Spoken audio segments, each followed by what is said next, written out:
వర్షం పడడం వల్ల ఈవినింగ్ క్లైమేట్ కూలింగ్గా ఉందండి. మా పాప ఆకలేస్తుంది మమ్మీ ఏదైనా చేసి ఇవ్వండి వేడిగా అనింది. సరే నేను వెజిటబుల్స్ అంతా సర్దుతున్నాను, చూసాను సూప్కు కావాల్సిన వెజిటబుల్స్ అంతా ఉంది అనేసి వాష్ చేసుకొని కట్ చేసుకొని ఉంచుకున్నాను. ఒక బౌల్లో బటర్ వేసుకున్నానండి, గీ కూడా వేసుకోవచ్చు. జింజర్ గార్లిక్ ఉంది కదా, కట్ చేసుకునేది వేసుకున్నాను, ఫ్రై చేశాను. ఒక ఆనియన్ కట్ చేసుకున్నాం కదా, అది వేసుకున్నాను, ఫ్రై చేసుకున్నాను. పచ్చివాసన పోయేంత దాకా ఫ్రై చేశాను. తర్వాత కోరియాండర్ లీవ్స్ స్టెమ్స్ ఉంది కదా, అది వేసేసుకున్నాను. స్ట్రెంత్ దాంట్లో ఉంటుందండి, ఫ్లేవర్ కూడా ఉంటుంది, మంచి ఫ్లేవర్ ఇస్తుంది.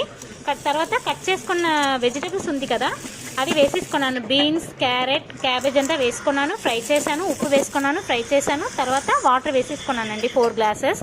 తర్వాత మూత పెట్టేశాను. 10 మినిట్స్ వదిలేసాను. బాయిల్ అయ్యాక క్యాప్సికమ్ ఉంది కదా, అది వేసేసుకున్నాను. ఒక 5 మినిట్స్ దాకా ఉంచాను. దాని తర్వాత కార్న్ఫ్లవర్ ఉంది కదా, 1 స్పూన్ తీసుకొని వాటర్లో కలిపేసాను. ఒక 5 మినిట్స్ ఉంచాను. దాని తర్వాత పెప్పర్ 1 స్పూన్ వేసుకున్నాను. Coriander leaves